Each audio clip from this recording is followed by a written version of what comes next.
This is my outline, and I'm going to start off with talking a little bit about global epidemiology, and then we'll move on from there. This is the prevalence of MASLD worldwide, and you can see that it's definitely a big global issue, and there's issues with global with MASLD throughout the world, and the average pooled prevalence is about 30%, and that's pretty similar to what we have in North America. It's a little bit lower rates in Europe. But then in South Asia, there's higher rates, and then the highest rates of MASLD are in Latin America, and that's thought mostly to be due to genetics. And as Dr. Ampieres referred to in the beginning, this is a disorder that used to be called fatty liver disease, and there's been an evolution in the nomenclature for what we now call steatotic liver disease. So back in 1982, from the Mayo Clinic, they first, someone named Ludwig, who was a pathologist, first described what we call NASH, non-alcoholic steatotic hepatitis. And that was really based on pathological descriptions of patients who had what looked like alcoholic liver disease, but in patients that had never consumed alcohol. And he noticed that it was associated with diabetes and gallbladder disease and other complications of obesity. So there was a push that people didn't like the name because it was a negative name. It was a diagnosis of exclusion, and it wasn't really describing what was going on. So there was a movement to change the name to MAFLD, or metabolic dysfunction associated fatty liver disease. That also didn't have much traction. It was never officially adopted, and the main reason for that was the word fatty is considered stigmatizing.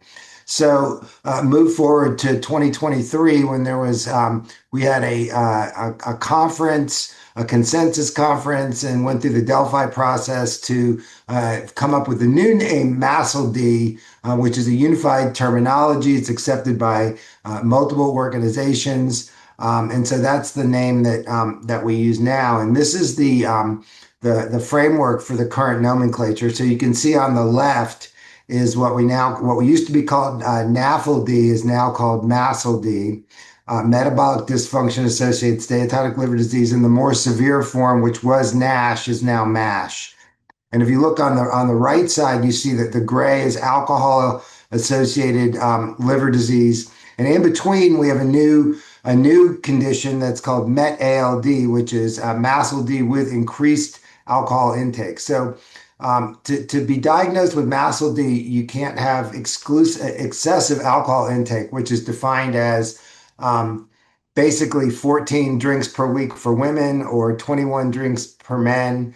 But if you drink more than that, but not enough to be alcohol-associated liver disease, then you have MetALD. And depending on the amount of alcohol that's consumed and the number of metabolic conditions, you could have MASLD predominant or ALD predominant, but it's really a continuous spectrum. And the effects of alcohol and excess fat are very similar to what's going on in the liver. And so the combination is especially toxic and pathological to the liver.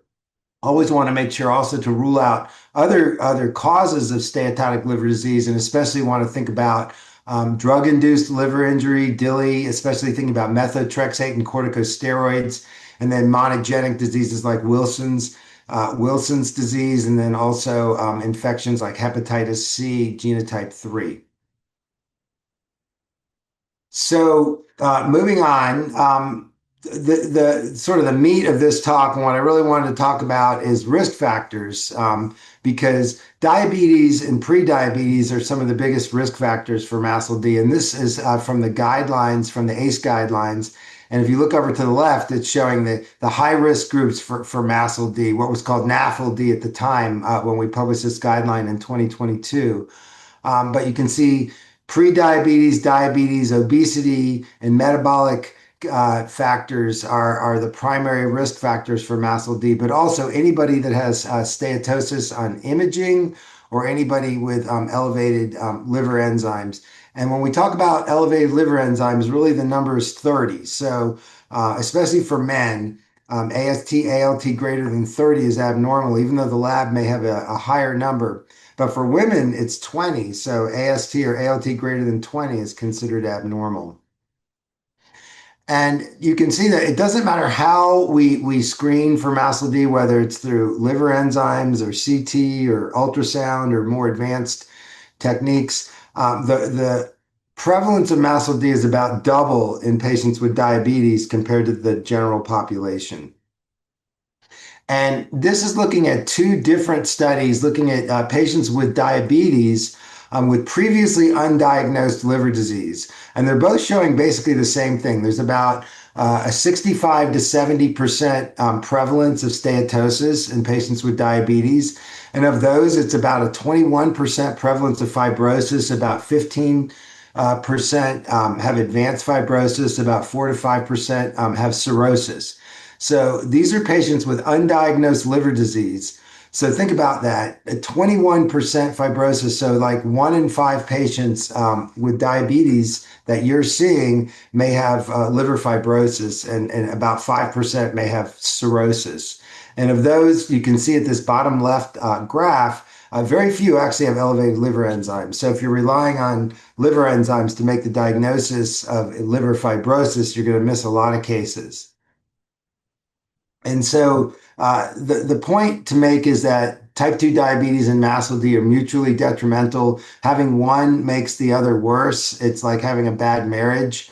And so having MASLD promotes worse insulin resistance, hepatic insulin resistance. It increases atherogenic dyslipidemia, increases the risk for diabetes if you don't already have diabetes. And if you do have it, it makes it harder to manage.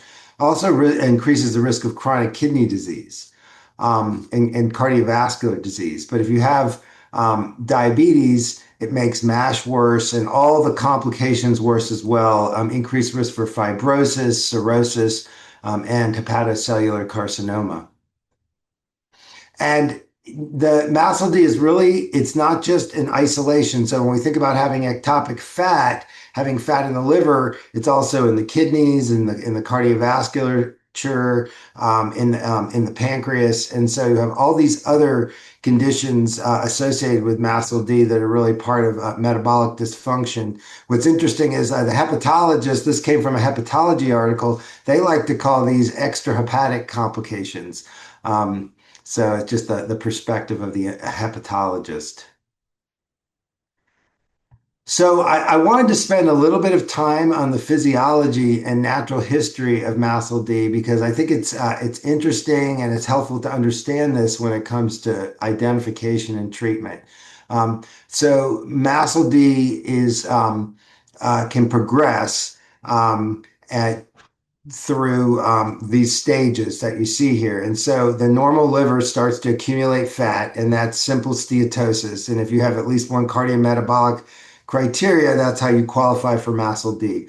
But then you can start to develop inflammation, lobular inflammation, and then you can have dead and dying liver cells, hepatocytes. Those are called ballooned hepatocytes. And so if you see that inflammation and ballooned hepatocytes on a liver biopsy, that's what's diagnosed as MASH, which is the inflammatory subtype of MASLD.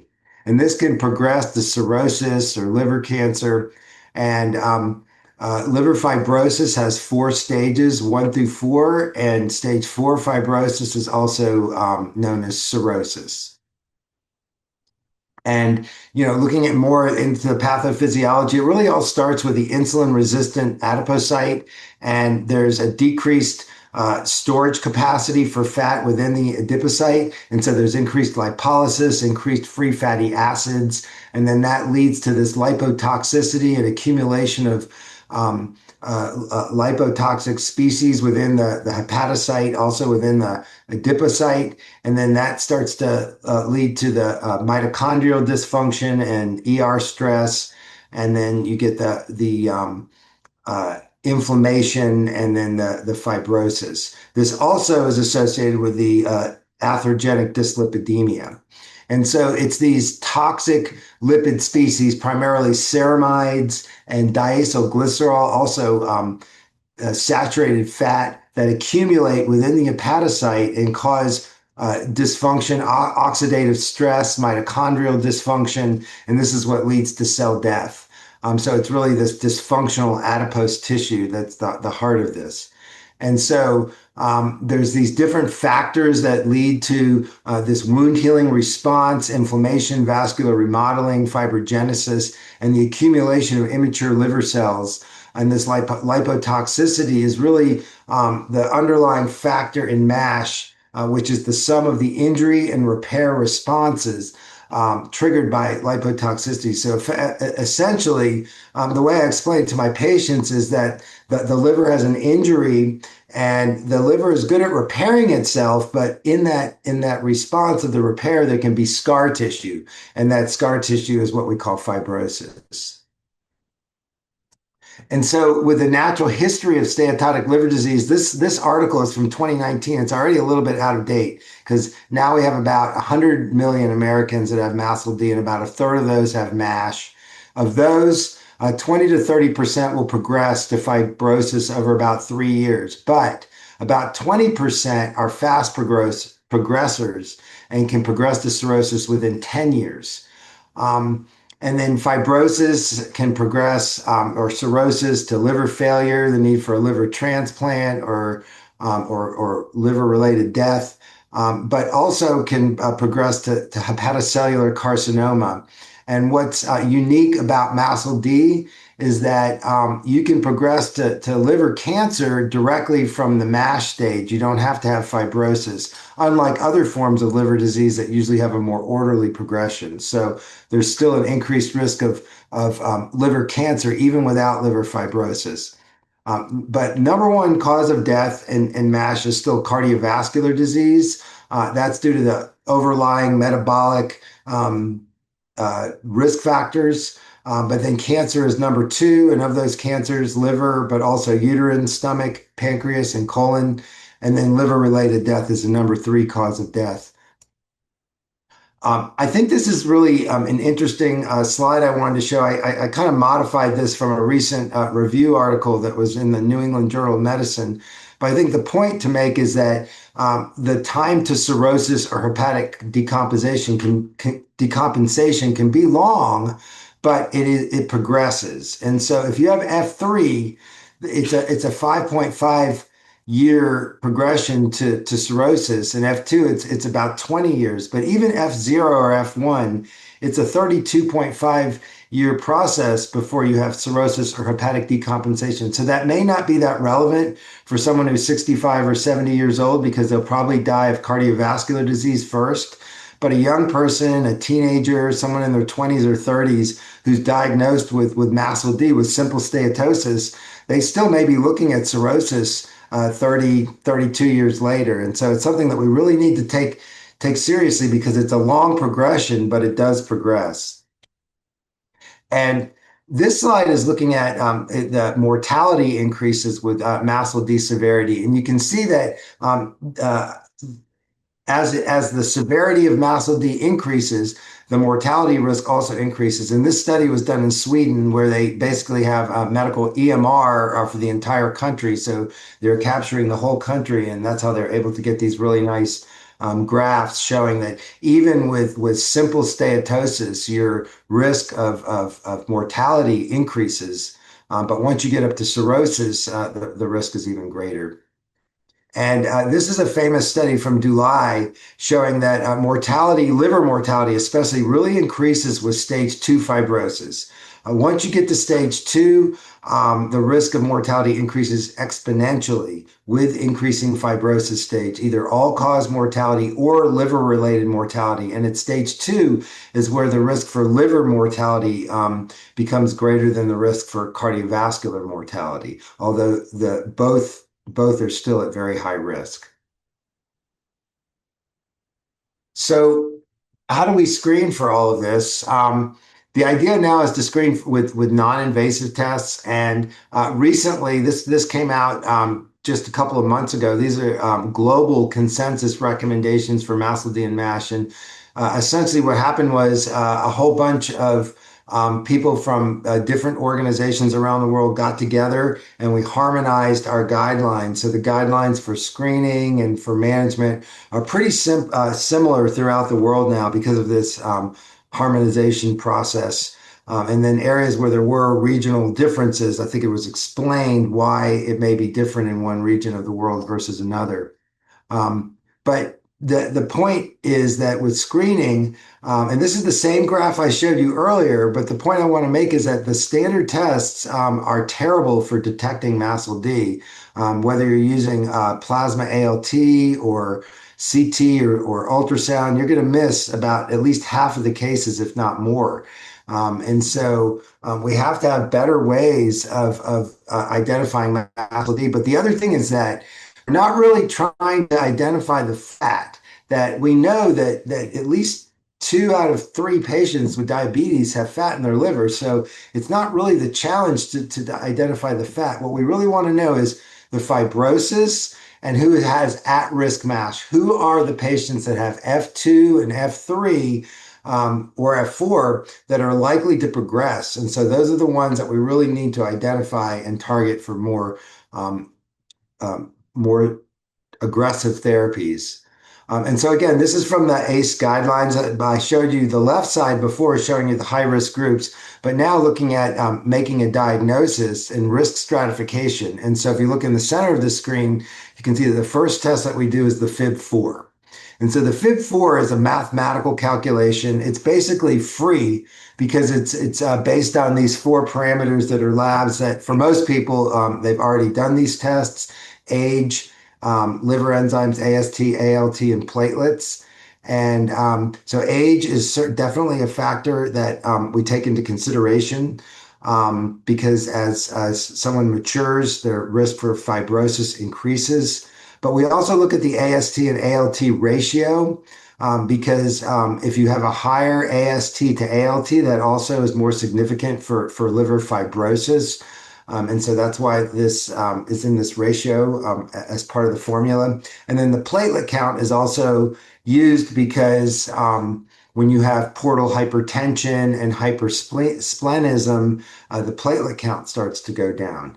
And so you can eyeball someone's labs and look at their platelets, look at their AST, ALT ratio, and you can get a basic sense of where they may be. But this FIB-4 index, which you can use a calculator online to do this. This is really what the recommendation is now. And you can see there's kind of 3 ranges for scores: low risk, which is less than 1.3, and high risk, which is more than 2.67. And then there's this indeterminate range in between.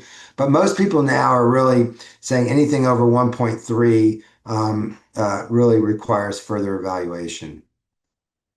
And as I mentioned, age is part of the factor for the FIB-4. And so there's actually low sensitivity at the lower age range and low specificity at higher age ranges. So you can get a lot of false negatives in the low age range. So we don't recommend using FIB-4 for patients that are younger than 35. And you can have false positives at the higher age range. So it's been suggested to use a higher cut point of 2.0 for patients that are over the age of 65, although that's not universally accepted. And you can imagine, someone's 64 years old and then they have a birthday and then they're 65 and the cut point goes from 1.3 to 2.0. So it's not a perfect calculation, but I think it's just important in general to keep in mind these limitations of the FIB-4 based on age. So if we do have indeterminate tests, just like any medical test, what do we do? Well, we can use another test to help to risk stratify and help to narrow down that indeterminate range. And so the tests that are recommended in the AACE guidelines and in most guidelines, there's 2 tests. The first one is the FibroScan, which is called a vibration-controlled transient elastography.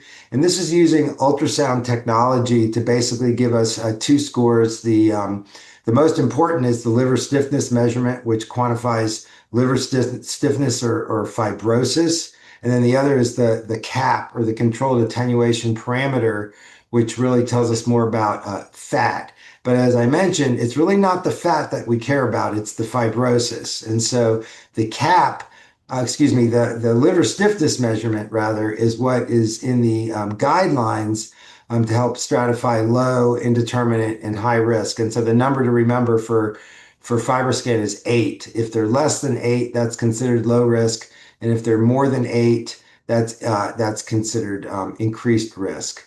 Above 12 is really higher risk. And there's a limitation with FibroScan, which is the weight. If you they do have big, high probes that you can use that work for higher BMIs, and reportedly there's a new probe that goes all the way up to a BMI of 53. I haven't talked to anybody that's actually used it yet. I think it's a very new thing, but hopefully that is going to help to take away some of the limitations of elastography with better probes that are more equipped for patients with higher BMIs.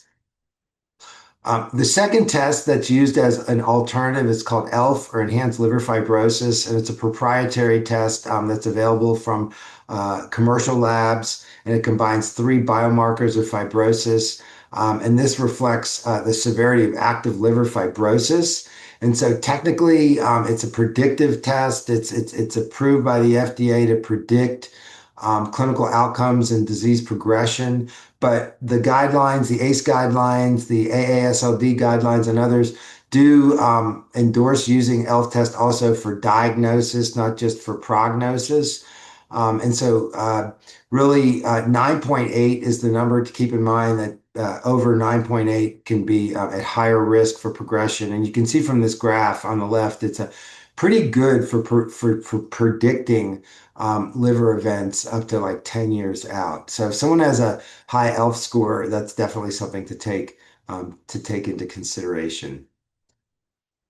So what if you still have indeterminate scores? Going back to the ACE guidelines, you can go all the way down to the bottom. If they're still indeterminate, there are additional tests that can be done. I think when we do our new revised guidelines, you're going to see these tests a little bit more emphasized, the MRE and the CT1, because these are becoming more and more available and the price is coming down. But primarily the MR elastography has been thought of as the gold standard. It's basically another way of assessing liver stiffness using MR imaging. And then the patient is kind of on a vibration plate, so you get a score as well. The prices come down a lot, especially if you only do the elastography without the imaging. It's just a few $100s. If you add the imaging, it makes it a few $1,000s. But this is really helpful, especially when you need to clarify indeterminate tests.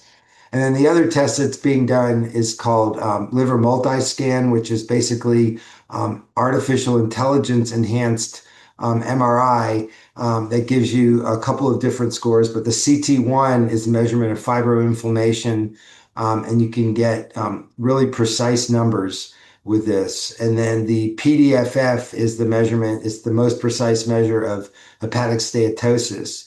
And, I know I've said this several times that really we're looking for the fibrosis, not the fat. But there are some correlates when you use PDFF, that if someone has a very significant decrease in liver fat, that does correspond with a decrease in liver fibrosis. So this is the way that the field is moving now, is with using non-invasive parameters to measure advanced fibrosis. My apologies, I gave this talk for Harvard. I think I still have the Harvard logo on this one. But anyway, so we have the FIB4 I mentioned with the cutoffs and the ELF score, and transient elastography and MRE. So I think that it's been nice that the field is moving towards having these non-invasive tests to be able to diagnose advanced fibrosis, because really what we want is to avoid the liver biopsy. The goal is to avoid a liver biopsy. It's still used. It's still a good test. It's helpful for ruling out other causes of liver disease, but there are definitely limitations of the liver biopsy. And besides pain and bleeding and cost, I think one of the things that's concerning is the sampling variability. And when they do, you can do paired biopsies where they do 2 liver biopsies at once, and even those don't always correspond with each other. And so even the liver biopsy has some limitations. But it is still done, so it's just something to consider. The other thing I would mention is that if your patient is having bariatric surgery, a lot of times a liver biopsy is done. It's recommended in the ACE MASLD guidelines and also in the ACE bariatric surgery guidelines because it's considered low risk to just go ahead and do a liver biopsy while they're already in there for bariatric surgery. So I'm just going to finish with the final part of this talk, talking about management, and then we'll talk about some takeaways and future directions. But this is from the ACE guidelines, and the management of NAFLD is really twofold. It's focused on the prevention of cardiovascular disease and the prevention of liver disease, so primarily cirrhosis and hepatocellular carcinoma. And so this management is directed towards treating obesity, diabetes, hypertension, atherogenic dyslipidemia, and then also now we have liver-specific medication that can be added as well. And so I made this slide recently to I thought I was always trying to look at what do they use to do clinical trials and what do we really want in the real world. So I think all of these endpoints are important. And I'm going to just show you some of the clinical trials, and what they look at are these two on the left. They look for resolution of MASH with no worsening of fibrosis, and then also decrease in fibrosis without worsening of MASH. So trying to get each endpoint better without making the other one worse. But what we as clinicians are really trying to do is prevent cirrhosis, prevent liver cancer, and reduce the cardiometabolic morbidity and mortality to help our patients.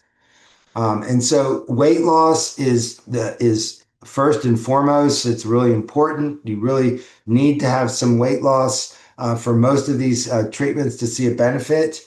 And so the amount of weight loss determines the benefit. And so you can get some benefit at as little as 3%. You can see resolution of hepatic steatosis. But really to reverse hepatic fibrosis, we need to get at least 10% weight loss. So that's the goal, is 10% weight loss. And this is from the American Diabetes Association guidelines for MASLD, and this is the lifestyle modifications. And I'm not going to go through all of these because a lot of these are the same as what we recommend for diabetes and for weight management. But I would emphasize a couple of things. And one is that we do want to emphasize food quality, not just weight loss. They want to have high fiber, whole foods, low in saturated fat, and trying to avoid ultra processed foods and sugar, especially fructose, high fructose corn syrup. Fructose is particularly toxic to the liver. It induces hepatic insulin resistance and de novo lipogenesis. And then the other one that I wanted to point out was alcohol. There's been an evolution in the recommendations for alcohol, and we're recommending pretty much no alcohol if possible, which is different than minimizing alcohol. Although really, especially if they have F2 and above, we want them to abstain from alcohol. And so with medications, this has also been exciting and an evolution in what's been going on with medications for MASLD and MASH.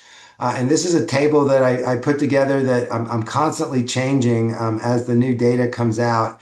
But basically, if you look from the bottom up, the bottom four, these are all great medications for treating diabetes: insulin, metformin, DPP-4 inhibitors, and sulfonylureas. But they really have very little effect or benefit for MASLD. So if you need to use them to control the glucose, definitely use these. But the top four are the ones that have shown to have more significant benefit in treating MASLD: SGLT2 inhibitors, pioglitazone, GLP-1 receptor agonist, and tirzepatide. And you can see these different parameters that we've looked at going from liver enzymes to liver fat. But it's really these last ones on the right, the fibrosis progression and fibrosis regression. That's kind of like what we're really excited about. And that's really what's necessary for these drugs to be approved, FDA approval, to have a MASH approval. We need to see that fibrosis benefit. I mentioned pioglitazone briefly. It's got a lot of these benefits. There are placebo-controlled trials. There's biopsy data as well, and so there are potential benefits for pioglitazone. So that's definitely one to consider. The other is SGLT2 inhibitors, and this is a very new study, dapagliflozin. This is the first biopsy study that's been published on SGLT2 inhibitors, and this was out of China, but showing pretty significant benefits in those parameters that I mentioned, MASH resolution and fibrosis improvement. I just want you to get used to these two numbers. Or these two parameters, I should say, endpoints.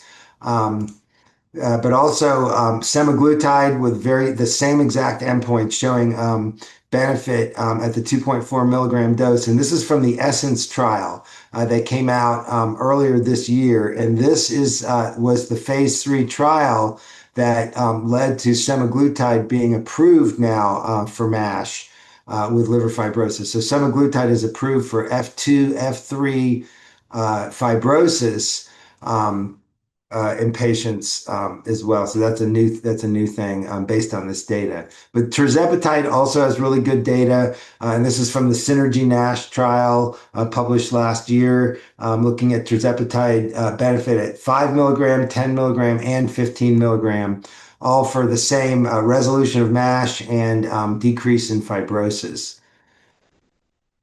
So I wanted to briefly mention resmetirom, which has been approved for the treatment of MASLD or MASH, F2, F3 stages. And so this is an interesting medication because it works on thyroid hormone receptor beta, which is primarily in the liver, although it is in other parts of the body, like in the pituitary gland. But this medication primarily stimulates TR beta selectively over TR alpha, so it doesn't have a lot of effect on the heart and bones. And this stimulates lipophagy, the breakdown of fat. It stimulates beta oxidation, mitochondrial biogenesis, and which, remember, I mentioned in the pathophysiology that there's all this mitochondrial dysfunction. And then it inhibits de novo lipogenesis. So the trial was the resmetirom phase 3 trial was called Maestro. And so again, looking at the same endpoints, NASH resolution and fibrosis improvement. And so you can see there was some improvement. It wasn't that dramatic. It was like 30% NASH resolution and 26% fibrosis improvement. So you really need number needed to treat is about 6 to have one case of NASH resolution and about 10 for fibrosis improvement. So it's not every patient is going to respond. But this was enough for the FDA to approve this with a conditional approval. The other thing that's interesting is this graph over on the right showing the cholesterol decreases. So resmetirom has a very significant effect on lowering LDL cholesterol. This is because enzymes responsible for cholesterol metabolism are thyroid hormone dependent in the liver, such as HMG-CoA reductase. And so actually resmetirom was originally investigated as a lipid-lowering drug, but there are just so many other great lipid medications that it never really made it under that type of an indication. But then Madrigal went ahead and developed it as this MASLD medication instead. But it'll be interesting to see long term if we see a mortality benefit or a reduction in cardiovascular events. I would think that you might with a lowering of cholesterol, but we'll just have to wait and see for that. Side effects of resmetirom, primarily GI, diarrhea, nausea, vomiting, some pruritus. In my patients, I've yet to have a single patient that's had a side effect from this medication. So they do occur, but at least in my experience, it's not that common. I briefly wanted to mention statins. I think there's a lot of misunderstanding about statins, and people are afraid to use statins sometimes because of the potential effect on liver enzymes. But statins are recommended for patients with MASLD. primarily because of cardiovascular risk reduction, which I mentioned is the number one cause of death in MASLD. But they are safe, and you shouldn't hold the statin just because the liver enzymes are elevated. In fact, statins can lower liver enzymes, and so don't stop the statin, don't hold the statin for elevated liver enzymes unless you're really sure that you think this is like a liver toxicity from the statin. But typically, that's going to be a different presentation than mildly elevated liver enzymes from MASLD. And also, very interesting, recently published in the last couple months, was this meta-analysis showing that statins can actually protect against cirrhosis. And it was in a age-dependent and dose-dependent manner. So we'll see if this ends up being significant or not, but at least this study suggests that it may protect against cirrhosis. Um, so finally, for treatment is to consider is bariatric surgery, which actually has incredible effects on MASLD. And this long-term study was showing 88% reduction in major adverse liver outcomes in patients who had bariatric surgery and a 70% reduction in major adverse cardiovascular outcomes. So bariatric surgery works. It's not certainly not the first choice for a lot of patients. And now that we have these incredible medications, it may not be something that you're thinking about first line, but it's definitely something to consider as a treatment option, and it's recommended in all the guidelines. So monitoring, how do you know if your patients are getting better or not? And there are different ways of monitoring. Obviously, you can monitor liver enzymes. You can monitor the elastography. This is just an example of monitoring with using the CT1, the liver multi-scan, which is that artificial intelligence enhanced MRI, and it was so I guess it was so exciting it made it to the cover of Journal of Hepatology. So I just wanted to put that on here. But I think this is a big area that people are still trying to figure out. How do we monitor our patients? How do we know they're getting better or not getting better? When do we decide to continue the medication or stop a medication? And so that's really an area that's not completely figured out yet. And so finally, I just want to conclude with key takeaways and future directions. This is also from the ADA algorithm, and I like this method of looking at it because it's dividing up the treatment according to liver fibrosis stage, but then also according to obesity treatment, diabetes treatment, and MASH treatment. But essentially, if you have MASLD with F0 or F1, the treatments are really focused on obesity and diabetes treatments, preferring the GLP medications or tirzepatide, but also having pioglitazone and SGLT2 as preferred medications for diabetes. And then for those patients with F2 and F3, that's when we really want to consider resmetirom. And then if they're not already on a GLP medication for obesity or diabetes, that's where semaglutide is also now FDA approved for MASH. And then if they have cirrhosis, we don't use resmetirom. It hasn't been shown to be beneficial. Also, GLP meds have not been shown to help with cirrhosis, but they can still be used for obesity and diabetes treatment. But if someone has decompensated cirrhosis, then that's where really insulin is the best treatment for diabetes. And that's also very exciting about MASLD are all the medications on the horizon. So, resmetirom and semaglutide recently approved, but there's a whole bunch of other GLP agonists that are in trials for MASLD, tirzepatide, zirotide, also riatratide and others. And then there's also the FGF21 agonists, and there's actually 3 of them now that are in development, and they've all been purchased by major pharmaceutical companies. And so FGF21 is like a master metabolic regulator. And so the trials are not just for MASLD, but for other metabolic conditions like severe dyslipidemia. And so keep your eye out for these because these are definitely going to be around for a while. Over the next few years, we should hopefully see some approvals. And then a couple of other medications, lanfibranor, which is a pan-PPAR agonist. So unlike pioglitazone, which is just PPAR gamma, this one is alpha, gamma, and delta. And this is in phase 3 trials as well. And then there's also a fatty acid synthase inhibitor in clinical trials. So my take-home messages for you are that MASLD is a global pandemic. We saw 30% incidence or prevalence with highest rates in Latin America. And the key to diagnosis is to identify the patients at highest risk for liver fibrosis, not just the fat, but really the fibrosis. And we already know that it's the patients with diabetes that are at highest risk. And so you want to start with the FIB4 and then use additional NITs to clarify. The treatment goals are to prevent cirrhosis, liver cancer, and to prevent or reduce cardiometabolic risk. The weight loss that's needed is about 10% to improve liver fibrosis.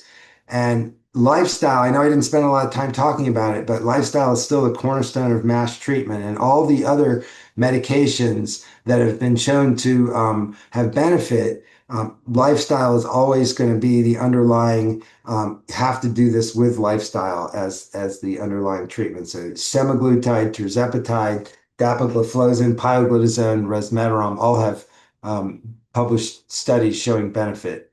And the future is bright. There's a lot of medications on the horizon.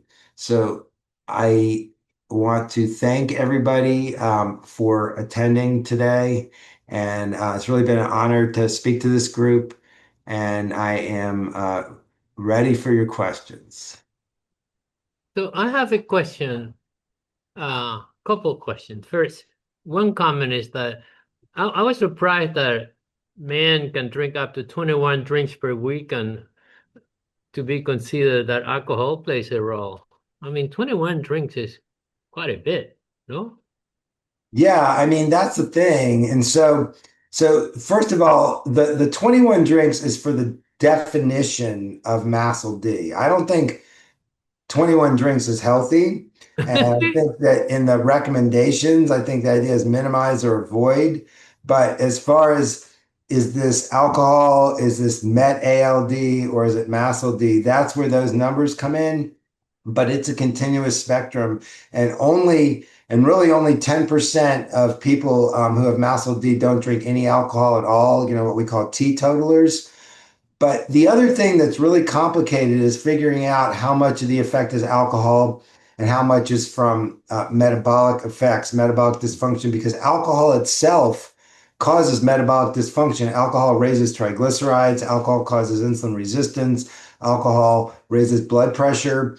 And so, although you can study MASLD in isolation for people who don't drink alcohol, you really can't study alcohol in isolation because there's this combination with insulin resistance.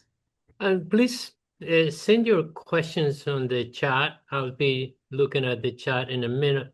But I have a question that has been on my mind for quite some time. So 70% of patients with diabetes, of course, most of them are overweight or obese, have steatosis. 20% are fibrosis. So, and then you mentioned there is no good diagnostic test. So that means that should we implement treatment with weight loss, you can get FIT4, a grade if you just say FIT4 and you get it right away. And on everybody who has elevated FIT4, instead of going through all of these tests, that may be expensive. Well, you have a really good point, and I think that this is what people are trying to, sort of figure out. So the Fit4 is good because it's cheap and it's easy to get because you already did the labs, but it's not a great test, and you miss a bunch of people with that. And so why not just treat all the high risk patients? And so I think I think we sort of do that. We're treating metabolic dysfunction, we're treating obesity, we're treating diabetes. But I think the idea of trying to get, at least now, to try to understand their fibrosis statuses, especially because there's drugs that are approved for F2 and F3. So I think knowing that, someone's eligible for resmetirom, or if they're not already on semaglutide, it's another way of getting them that medication, then I think it's helpful. But what we really need are cheaper and better non-invasive tests. And there is a question from Liliana Awaya who says, would you comment on the use of genetics, carriers of PNPLA3 risk allele, to support the identification of patients at high risk? So we're not doing it yet, but I think that's coming. And I don't think it's easy to do this testing right now. I think there are places you can get it done. Um, uh, it makes, it makes me think of like, I guess we're kind of in the early stages. We understand it's not just PLA3, but there's probably 4 or 5 different genes. And there's one that's a protective gene, and there's some others that are um, at risk genes. But also, what's interesting about PNPLA3, it's an enzyme, I guess, that it modulates lipid droplets in the liver. And one of the drugs in trial is like some sort of I don't know if it's antisense DNA or some sort of single-stranded DNA that's going to target PNPLA3 directly. So we'll have to kind of wait and see what happens with all that. But it seems like it's a very significant genetic marker, and I'm only hearing more and more information about it. It's not like it's going away. It's getting to be a bigger thing. And can you comment on another question that I see there is that can you comment on race and problem with MASH or metabolic associated fatty liver disease? In the way, I guess the question is regarding to African American have been shown to have reported to have less fatty liver disease comparing to Caucasians, and Hispanic has more.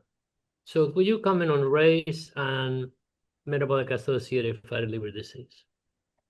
Well, I mean, that's you pretty much that is what we know, is that there are lower rates in African Americans compared to Hispanics. So that's a known thing. And then the genetic portion of that we know about. But are there other factors? Probably. What's interesting is when you look at, the risk of diabetes, the risk of obesity, we don't see that same effect across races like we do with MASLD. And so there's definitely that factor, but it is a lower risk. If you look at that map I showed you, they're the lowest rates are in Africa. And so there's a genetic component to it. And in our group at the School of Public Health, there was a lot of interest in South Asian, in different areas of diseases, diabetes, central obesity. So I was thinking that any data on fatty liver disease, metabolic associated steatohepatitis in South Asians, in which 30% of their patients, the people there, have diabetes without being obese. What about metabolic associated steatohepatitis in Well, I mean, non-obese South Asians? yeah, I mean, that's a great point, and it is a very similar pattern. And so, as we all know now, the BMI cutoffs are lower for South Asia. And so a lot of what we used to call like lean MASLD or lean MASH are really patients that do have excess body fat. And when you look at these patients closely, first of all, the waist circumference is usually increased. But this is not a different disease. It's just that it's affecting some folks at lower BMI levels, but it's still the same underlying pathophysiology with insulin resistance and with lipotoxicity. The fat cell basically only has limited capacity to store fat. And then once the fat cell reaches its capacity, that's when you start to develop ectopic fat in the liver and in other organs. And so that's like lipodystrophy is the extreme the extreme version of that where the fat cell has little or no capacity to store fat. But there's a whole spectrum of lipodystrophic states. And so in South Asia, where the fat cell has just less capacity to store fat, and we see these complications of obesity at lower BMI levels. And maybe I know we're getting close to the end. Dr. Idris says if there's utility of checking lipoprotein little a to improve screening. Okay, well that I might not have the right answer for this, but really I haven't seen a lot about lipoprotein little a in the MASLD guidelines. I think that there's definitely a focus on cardiovascular prevention and managing atherogenic dyslipidemia. The AACE just came out with our guidelines for dyslipidemia. And I was really surprised that there's very little focus on LP little a as well in the ACE guidelines. But I think that in general, it's reasonable to screen patients at least once in their life to see if they have elevated LP little a. And if it's not high, fine. And if it is high, maybe considering, treatments like the PCSK9 inhibitors for that. But I think that the future is going to help clarify LP little a and that we really don't know as much about it as we'd like. Well, I don't see any additional questions, so I just have to say thank you so much, Scott, for joining us today, and best of luck with your research and clinical presentations around the world. Actually, we have one more question, Guillermo, Oh, good. in the chat. Oh, It just popped there's up. another. Yes. Liliana says, any comments on pediatric care and diagnosis of metabolic associated steatohepatitis liver disease? Is early screening going to increase in pediatrics?